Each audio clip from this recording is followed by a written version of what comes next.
কবিতাৰ শিৰোনাম মই নৰকাসুৰে কৈছোঁ। নমস্কাৰ, আৰজিএন HM ভিডিঅ' ব্লগছলৈ সকলোকে স্বাগতম জনাইছোঁ। আজিৰ ভিডিঅ'ত স্বৰচিত কবিতা এটি আবৃত্তি কৰাৰ প্ৰয়াস কৰিম। অনুগ্ৰহ কৰি আপোনালোকে যেন ভুল বা ভালখিনি আঙুলিয়াই দিয়ে। আমি কামৰূপী কমতাপুৰী, প্ৰাগজ্যোতিষপুৰী বুলি নক'ব।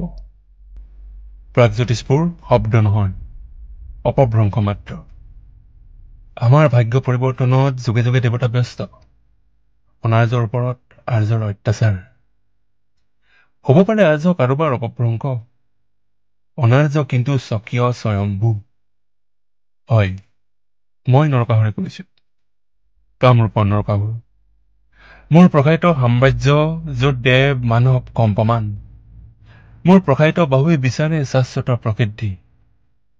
মোৰ সাম্ৰাজ্যত বিদ্যমান কামাখ্যা, এক উগ্ৰ আনন্দ। এফালে কালিকা কামাখ্যা, এফালে কৃষ্ণ। আখ্যানে কয় বধাৰূপে তেওঁ মোৰ পিতৃ। নাজানো তেওঁৰ প্ৰভাৱ কিমান। নৰৰূপে নাৰায়ণ, কিন্তু প্ৰভাৱ কিয় অনাবদ্ধ আছিল যেতিয়া মোৰ মাতৃয়ে বিচাৰিছিল প্ৰমাণ। মোৰ শৰীৰত প্ৰবাহিত দেৱৰক্তৰ প্ৰমাণ। দেৱত্বৰ ওচৰত নিষ্পেষিত মোৰ মাতৃ বসুন্ধৰী। কৃষ্ণ হেনো নাৰায়ণ, এফালে উগ্ৰ দেৱী, এফালে মোৰ যুগৰ অন্তিমজন ভগৱান। সমাপ্ত হয় মোৰ সীমাহীন ৰাতি। ভগৱান ভগৱানেই।